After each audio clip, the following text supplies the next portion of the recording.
Bienvenido a Saboreando la Palabra, el comentario a las lecturas de la Misa Dominical. Te habla el Padre Ángel Siapi, de la Parroquia Cristo Redentor en El Paraíso, San Juan, Puerto Rico. Recuerda que en la descripción están las citas bíblicas de las lecturas, el enlace al guión de la Lección Divina, el enlace a los apuntes del comentario y la dirección de la página web de la Parroquia Cristo Redentor. En el nombre del Padre, del Hijo y del Espíritu Santo. Amén. Que tu pueblo, oh Dios, exulte siempre al verse renovado y rejuvenecido en el Espíritu, para que todo el que se alegra ahora de haber recobrado la gloria de la adopción filial, ansíe el día de la resurrección con la esperanza cierta de la felicidad eterna. Por nuestro Señor Jesucristo, tu Hijo, que vive y reina contigo en la unidad del Espíritu Santo y es Dios, por los siglos de los siglos. Amén. Tercer domingo de Pascua, ciclo C.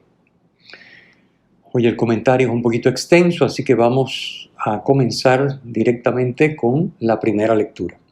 Primera lectura tomada del libro de los Hechos de los Apóstoles en el capítulo 5. Vamos a poner un poquito en contexto este texto que nos trae la liturgia de hoy en la primera lectura.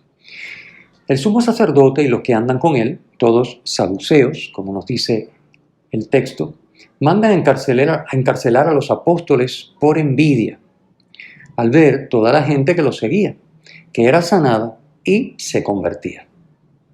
El ángel del Señor les abre las puertas de la cárcel de noche y los libera para que sigan proclamando el querigma. El querigma es el anuncio de la salvación en Jesucristo. La salvación está en Jesucristo muerto y resucitado. Ese es el querigma. Ellos, los discípulos, acuden al templo de madrugada y allí comienzan a enseñar. El sumo sacerdote y el Sanedrín se enteran y los mandan a buscar. Y ahí comienza nuestra lectura. Los apóstoles comparecen a juicio. A pesar de haberles prohibido hablar de Jesús, ellos siguen anunciándolo. El sumo sacerdote formula la acusación en el versículo 28. El nombre de Jesús que evita mencionar por desprecio es el que él mismo reconoce que ha llenado toda Jerusalén. Pedro, por su parte, rechaza la acusación. Es Dios, el Dios de nuestros padres, dice el versículo 30, quien ha resucitado a Jesús para otorgar a Israel la conversión y el perdón de los pecados. Versículo 31.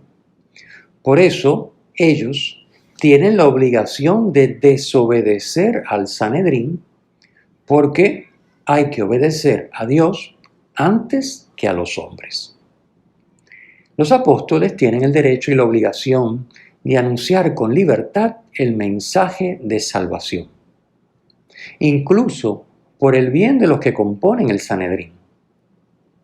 Ante los poderes de este mundo que se le opongan, la Iglesia, continuadora de la obra de los apóstoles en este relato, tiene siempre el deber de proclamar libremente la salvación en Jesucristo, lo cual tendrá siempre como consecuencia la persecución. Según la costumbre judía, Pedro prueba la verdad de su testimonio mediante dos testigos, los apóstoles y el Espíritu Santo. El texto hace notar además que el testimonio que dan los apóstoles es obra del Espíritu Santo en ellos. Somos testigos, nosotros y el Espíritu Santo, que Dios ha dado a todos los que le obedecen, dice el versículo 32. Según el derecho judío, la flagelación podía ser ordenada por el presidente de una sinagoga como medida disciplinar. La flagelación judía no tenía la crueldad de la romana, en la que se usaban hierros o huesos en las puntas del flagelo para causar más dolor y desgarrar la piel. Y en la flagelación judía el número máximo de azotes era de 39 para no sobrepasar los 40 establecidos en Deuteronomio 25:3. El contraste entre el sufrimiento que les acarrea a los apóstoles la obediencia a Dios y la alegría con la que salen del Sanedrín luego de ser azotados es obra del Espíritu Santo. Es el cumplimiento de la 9ª bienaventuranza según el texto de San Mateo. Bienaventurados cuando los injurien, los persigan y, mintiendo, digan contra ustedes todo tipo de maldad por mi causa. Alégrense y regocíjense, porque su recompensa será grande en el cielo. De la misma manera, persiguieron a los profetas de antes de ustedes. Pasemos a la segunda lectura. El pasaje que hoy leemos es el final de la visión del Cordero y el libro sellado. El Cordero degollado es Cristo muerto y resucitado, que tras ser sacrificado venció a la muerte y vive poderoso para siempre. De ahí los 7 cuernos y los 7 ojos. El Cordero victorioso lleva las señales de su martirio testimonial. El resucitado es el crucificado, es el mismo crucificado. El Cordero es quien único puede abrir el libro y romper los 7 sellos. El libro simboliza el designio divino sobre la historia y sobre cada hombre. Cristo, por su condición divina, su obra redentora en la cruz y su victoria sobre la muerte, ha desvelado al hombre esos designios, los designios de Dios sobre la historia y sobre cada hombre. Ese es el libro sellado que solo el Cordero puede abrir. La imagen del Cordero es el símbolo de Jesucristo que más se repite en el Apocalipsis. En el Antiguo Testamento la encontramos en conexión con el Cordero Pascual, Éxodo 12, inmolado para conmemorar la liberación de manos de los egipcios, así como en la figura del siervo de Yahvé en Isaías. Recordemos esta cita, Isaías 53:7, que dice: maltratado, se humillaba y no abría la boca, como cordero llevado al matadero, como oveja ante el esquilador, enmudecía. Jesucristo es pues el Cordero que también presenta a Juan Bautista como el que quita el pecado del mundo, en el capítulo 1, versículo 29 del Evangelio de Juan. El que se sienta en el trono es Dios Padre. Lo rodean los ángeles, los vivientes y los ancianos. Millares y millones era la fórmula o el número más grande al que recurría la antigüedad para hacer cálculos. Es una expresión que significa un número inmenso, enorme, incontable. Lo mismo que sucede en Daniel capítulo 7, versículo 10. Los 4 vivientes del versículo 11 representan la creación. ¿Por qué? Porque la creación son 4 elementos, 4 estaciones, 4 puntos cardinales. De ahí los 4 vivientes. Según la cosmovisión de la época, la creación comprende toda criatura en el cielo y en la tierra, por debajo de la tierra, o sea, en el abismo y en el mar. Son los lugares donde hay creación: cielo, tierra, abismo y mar, como nos dice el versículo 13. Los 24 ancianos que aparecen en el versículo 8 simbolizan a la iglesia, seguramente por las 12 tribus de Israel y los 12 apóstoles, por eso 24 ancianos, 12 más 12. El texto nos presenta una liturgia de adoración y alabanza a Dios Padre y a su Hijo, el Cordero, por parte de los ángeles, de la iglesia y de la creación entera. Primero los ángeles, los seres espirituales, aclaman: digno es el Cordero degollado de recibir el poder, la riqueza, la sabiduría, la fuerza, el honor, la gloria y la alabanza, dice el versículo 12. Los 7 atributos, fijémonos que son 7 atributos, reflejan la plena posesión de la gloria divina por parte del Cordero. Es decir, sitúa al Cordero en igualdad de condiciones al Padre. Recordemos que el número 7 significa perfección. Y luego Ya no los ángeles seres espirituales, sino ahora los seres materiales aclaman. En el versículo 13, al que se sienta en el trono y al Cordero, la alabanza, el honor, la gloria y el poder por los siglos de los siglos. Cristo glorioso, el Cordero degollado, merece la misma adoración que el Padre. A estas aclamaciones dirigidas al Padre y al Hijo, la creación entera, simbolizada por los cuatro vivientes, asiente respondiendo amén en el versículo 14.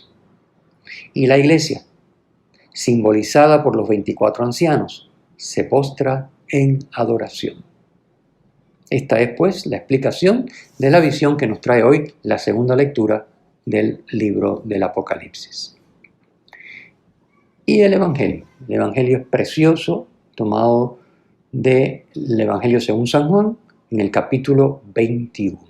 Este capítulo 21, según San Juan, aunque es canónico, es decir, escritura inspirada por Dios, al igual que el resto de la Sagrada Biblia, es un añadido posterior que no todos los especialistas atribuyen al autor del cuarto Evangelio.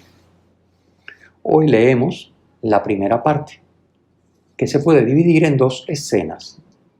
Primero el encuentro con Jesús a la orilla del mar y luego la triple confesión de Pedro.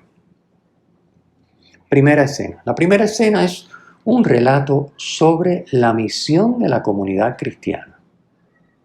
El texto señala que es la tercera aparición del resucitado a los discípulos. Las anteriores fueron el domingo de la resurrección, Juan 20, 19, 25, y a los 8 días, el domingo siguiente, Juan 20, 26, 29. Fue el evangelio que leímos el domingo pasado, segundo domingo de Pascua.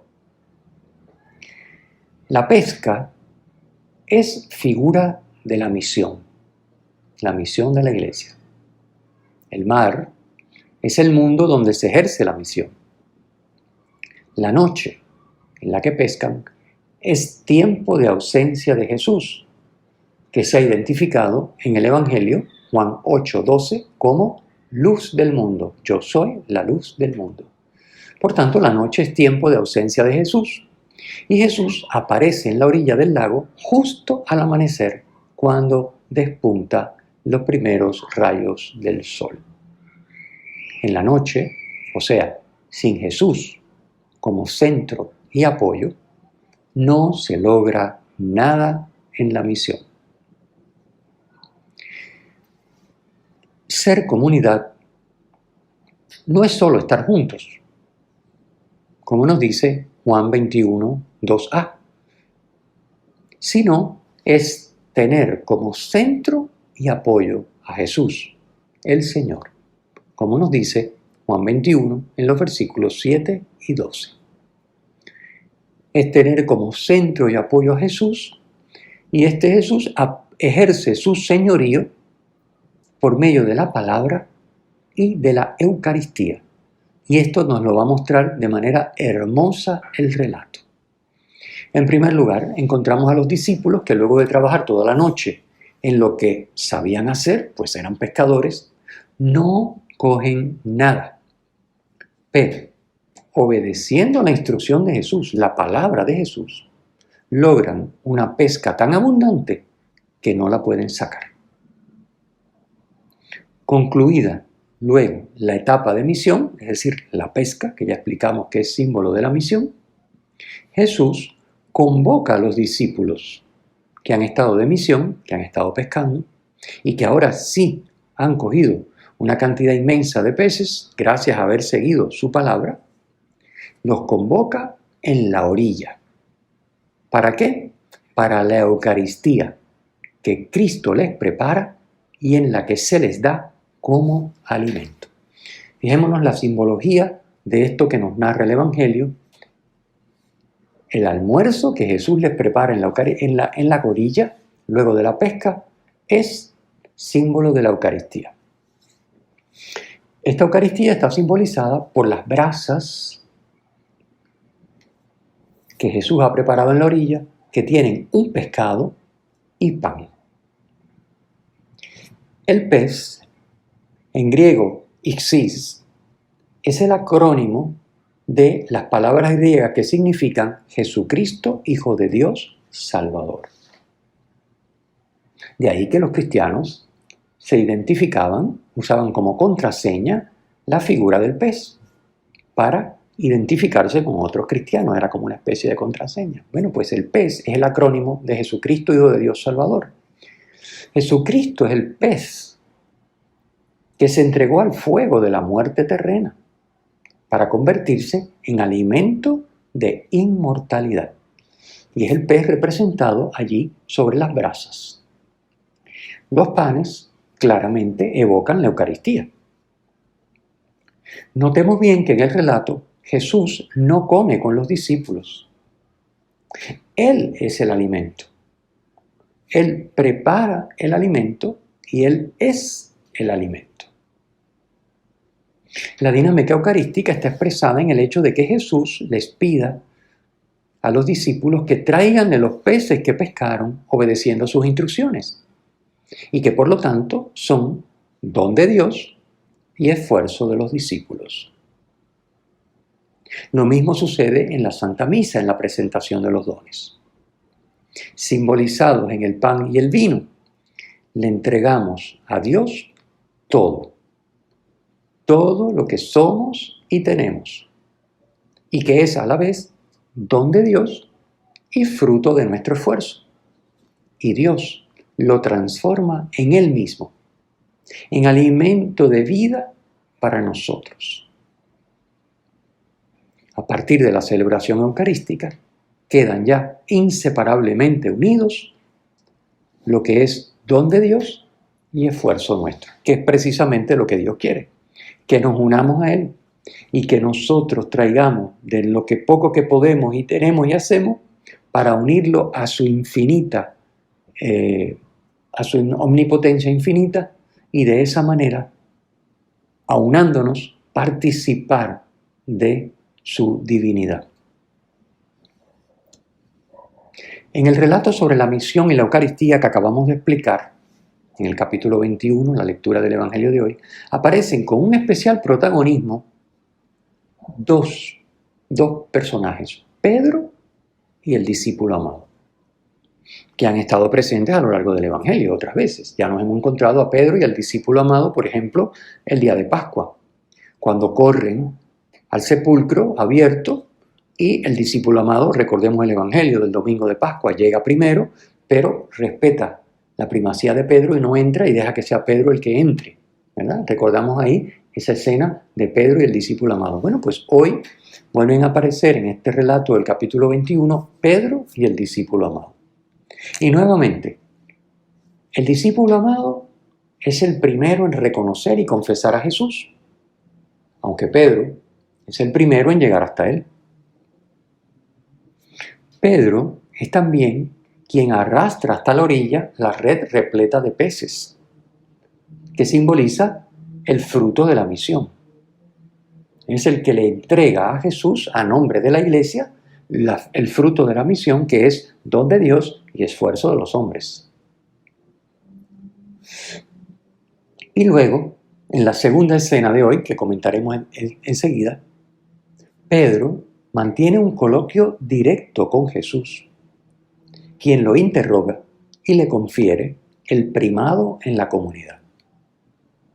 Los exegetas han visto en el discípulo amado la figura de la comunidad cristiana, de aquellos que anónimamente conservan la sensibilidad para reconocer y confesar a Jesús en medio del mundo. Y en Pedro, la autoridad en la iglesia. El discípulo amado es figura de la comunidad y Pedro, figura de la autoridad en la iglesia. Pasemos entonces ya finalmente a comentar la segunda escena del Evangelio de hoy, que es el interrogatorio de Jesús, el diálogo con las preguntas que le hace Jesús a Pedro. En esta segunda escena, como ya hemos dicho, Jesús le transmite a Pedro el primado. Pedro, como sabemos, había negado 3 veces a Jesús ante los criados del sumo sacerdote. Juan 18, 17 al 27. Y ahora Jesús le pide por 3 veces que le profese su amor. Pedro se había colocado delante de los demás en su celo por el Señor. Recordemos Mateo 26:33. Yo daré mi vida, yo estoy dispuesto a lo que sea, ¿verdad? Pedro siempre.